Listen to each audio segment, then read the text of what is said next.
You are now watching Showbiz Now, your daily showbiz update. Matapos nga na mabalita ang di umano ay hindi pa nga umaamin sa relasyon nila pero tila hiwalay na sila Paula Avellino at Janine Gutierrez. Marami ang naniniwala na hindi magkahiwalay ang dalawa. Although wala pa nga silang sinasabi kung sila na ba, maraming netizen at fans nila Janine at Paula Avellino ang naniniwalang nananatiling strong ang relasyon nilang dalawa.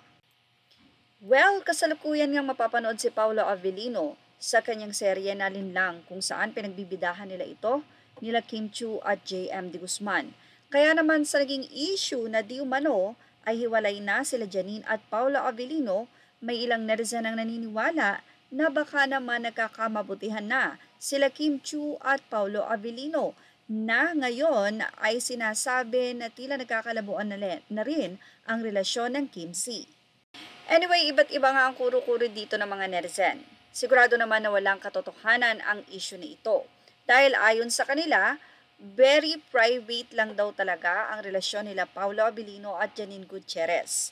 Matatandaan na si Janine ay nakipaghiwalay sa kanyang boyfriend na si River at na-link nga ang pangalan niya kay Paula Avellino na until now, makikita naman sa Instagram na nandun pa rin ang mga photos nilang dalawa na magkasama, pati na rin ang mga series or projects na pinagsamahan nila at hindi rin nag-unfollow ang dalawa sa isa't isa. Kaya naman malamang na busy lang sila Janine at Paulo. Ganun na rin din ang nalilink na si Kim Chiu kay Paula Avellino na sinabi na at nilinaw na maayos at masaya sila ni Zian Lim. Samantala, narito ang naging say ng mga netizen. Well, say ng isang netizen, o sige, kayo na Paulo at Kim, deserve naman si Janine sa iba na mabait at tapat sa kanya. And out pure heart si Janine. Say naman ng isa, Pauline strong pa rin sila, walang hiwalayan. Rin sa netizen, nakakahilo na di na malaman kung ano talaga ang totoo sa showbiz nga naman. Tama lang i-private nila ang relasyon nila. Sus, may nakakita, nasa El Nido daw sila Janine at Paulo.